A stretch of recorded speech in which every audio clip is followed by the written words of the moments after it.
এক গ্রামে ছিল রতন নামের এক গরিব জেলে। বর্ষার রাত, ঝমঝম বৃষ্টি পড়ছিল জোরে জোরে। পেটের দায় রতন সেদিন গভীর রাতে মাছ ধরতে বেরোল। সে পৌঁছালো নদীর পাড়ে, যেখানে ভূতের ভীষণ ভয়। চারদিক নিঝুম, শুধু জলের শব্দ আর বাতাসের রো রো। হঠাৎ একটা সবুজ আভা। ভেসে এলো এক পেতনি। পেতনিটা দেখতে ভীষণ লম্বা আর ভয়ঙ্কর।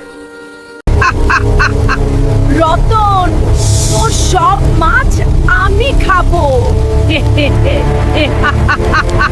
আগে একটা কাজ করো, তবেই মাছ দেব। রতন বলল, এই চালনিটা নাও আর মাছ রাখার জন্য জল ভরে আনো। পেতনিটা বোকা বনে গেল, চালনিতে জল ভরে না। সে শুধু চেষ্টা করে আর রেগে গিয়ে হিস হিস করে। চালনির ফুটো দিয়ে জল যায় আর যায়।